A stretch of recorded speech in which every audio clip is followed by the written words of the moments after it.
last weekend of September brought with it a gentle, haunting kind of cold. The kind that makes you reach for a blanket even before sunset. Sarah Whitmore stood alone on the porch of her rustic cabin in Vermont, the soft mist from Lake Caswell, curling up through the trees like breath from a sleeping giant. She wrapped her cardigan tighter around her and watched the gray clouds roll in. The cabin had been her parents' before it was hers, and now, barely holding on to it, she rented it out on weekends to stay afloat. It wasn't just a home. It was memory, responsibility, and maybe, if she was honest, the last piece of herself she hadn't let go of. Bookings had slowed with the changing seasons, and this weekend was likely the last of the year. 1 reservation, 2 nights, and just enough money to cover another month of bills. At 5:58 p.m., just as the sky turned a soft, bruised purple, tires crunched over the gravel drive. She stepped down from the porch, smoothing her sweater, half expecting a couple or a quiet writer type. Instead, when the sleek black car came to a stop, she froze.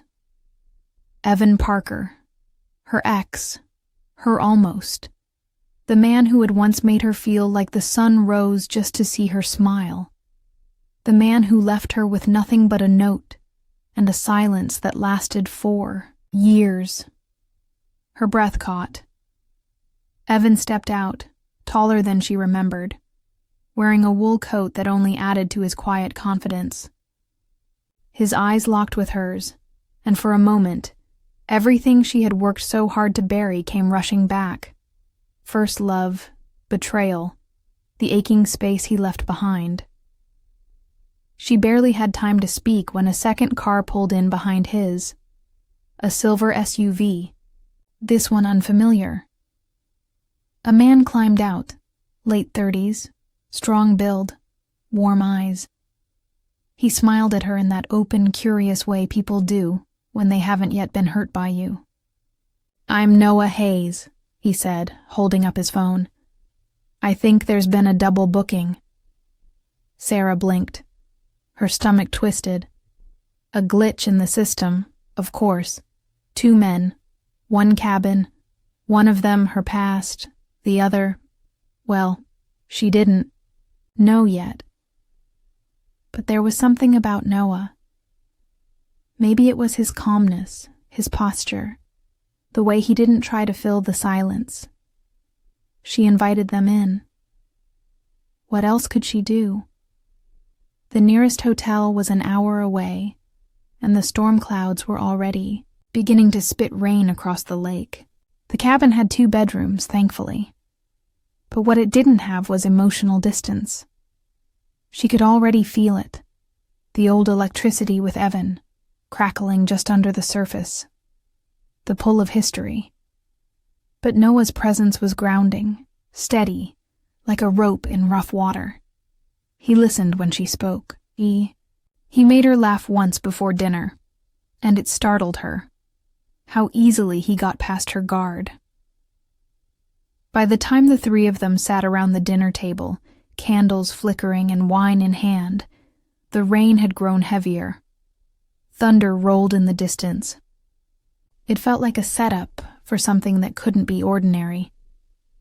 Sarah looked at the 2 men across from her, one who knew her past better than anyone, and one who, with only a few glances and a soft smile, had already stepped into her present.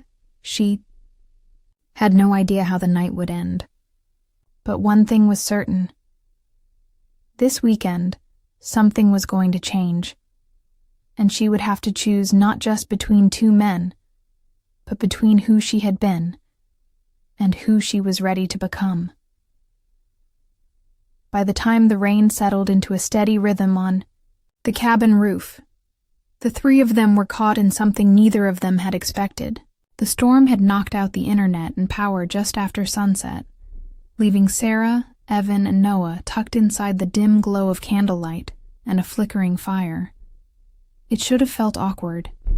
2 men who didn't know each other, and 1 woman. caught somewhere between memory and possibility. But instead, it felt strangely calm. Evan took over the small kitchen, offering to cook with a confidence Sarah hadn't seen in him before. He used to hate cooking, always leaving it to her or take-out menus.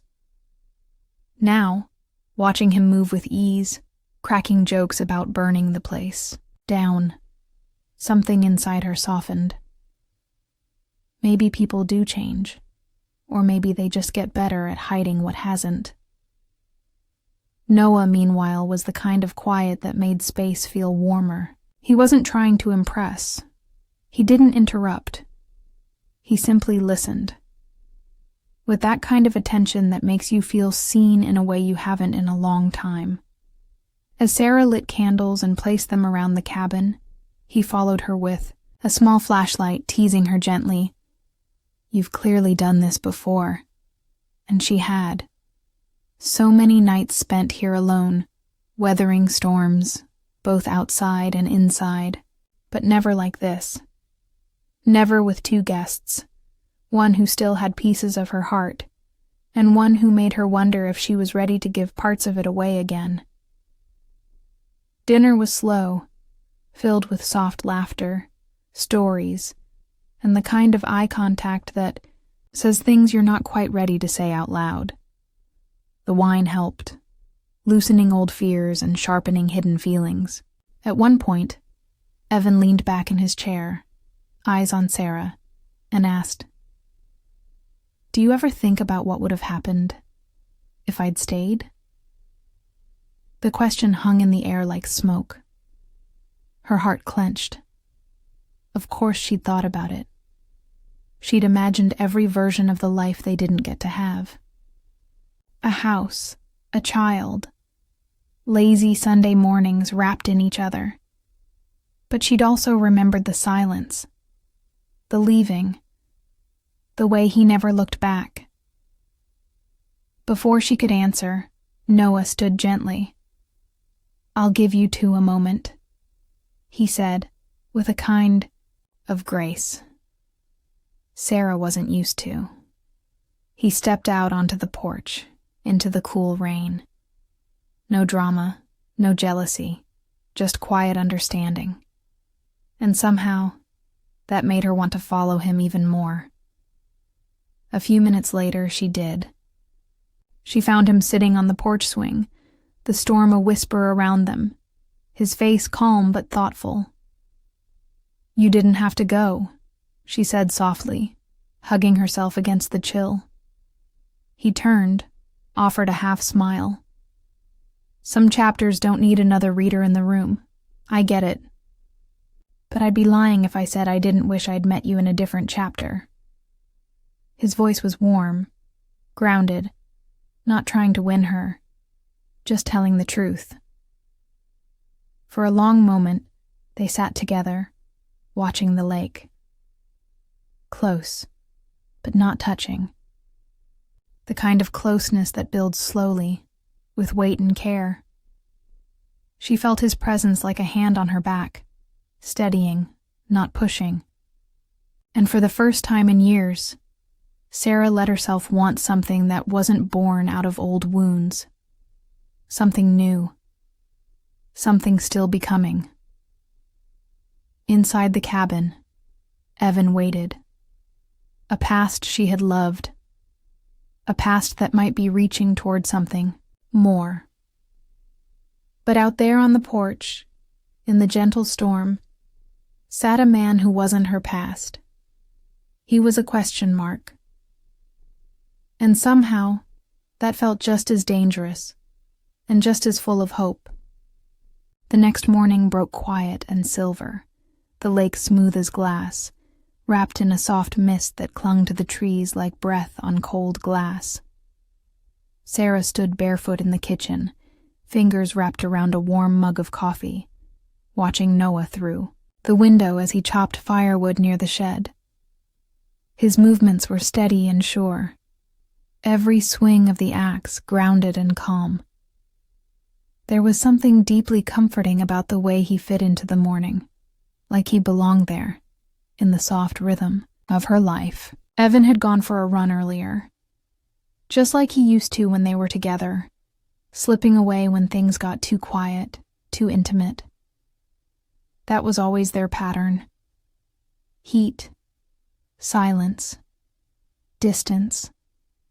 And yet when he came back, soaked with rain and breathless, from the hills, he handed her a wild flower he'd picked from the trail. "Still your favorite?"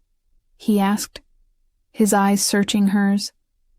She nodded, unable to speak, heart caught in the space between past and present. Later, all three of them sat at the edge of the dock, their feet skimming the cool lake water. The silence was comfortable, broken only by the occasional ripple of a fish below or the rustling of leaves overhead. Sarah found herself between them again, Evan on one side, familiar and dangerous, Noah on the other, steady and new. The sun broke through the clouds briefly, casting a golden shimmer across the lake, and for a moment, she closed her eyes and let herself feel it all. The pull of history, the ache of healing, the quiet thrill of something beginning. Evan reached over, gently brushing a loose strand of hair from her face. "I came back because I never stopped thinking about you," he said, voice low, almost apologetic. She turned to look at him, and saw it, the same boyish charm, the same deep affection. But behind it, the same fear of stillness, the same inability to stay when things got hard. That afternoon, while Evan showered, Noah found her in the boathouse, fixing a broken lantern she'd meant to repair all summer. He didn't say much at first, just watched her with a kind of quiet admiration that made her skin tingle. Then, softly he said, "You look like someone trying to hold two rivers in one hand." She laughed, a little too quickly. "That's exactly how it feels." He stepped closer, not touching her, just close enough for her to feel his presence. "You don't have to figure it all out tonight," he said. "But when you do, choose the one who doesn't need convincing, the one who shows up, every time." And then he handed her a bulb for the lantern, their fingers brushing for the briefest second, a touch that felt more intimate than any kiss. The rest of the evening passed quietly. Evan made dinner again, trying too hard to fill the air.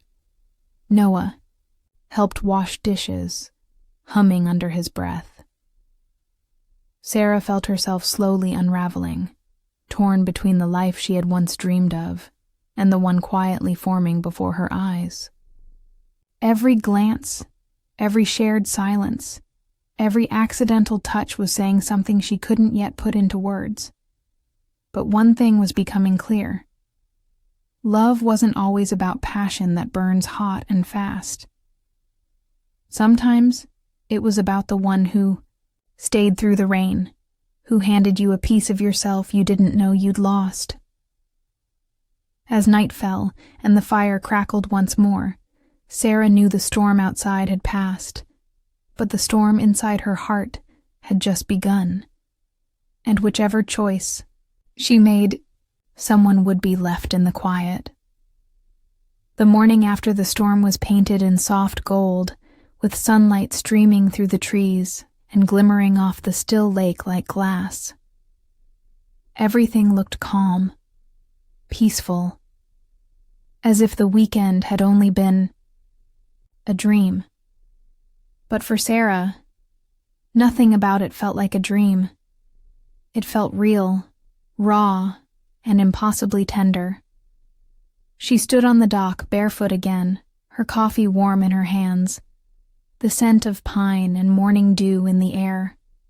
Inside the cabin, her two guests, two men who had stirred different parts of her heart, were packing to leave. And she knew, deep down, this weekend had brought her to a choice she could no longer ignore.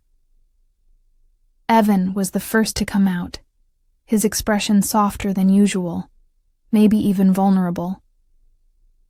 He looked at her the way he used to, back when things were simple and love hadn't yet been tested by time or distance. "I know I hurt you," he said gently, standing close enough for her to feel the weight of their history. "But I came back because I still believe in what we had. And I think it's still there, if you let it be." His words landed with a heaviness she wasn't ready to carry again.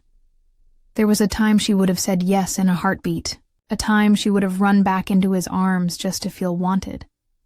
But time had changed her. Silence had shaped her.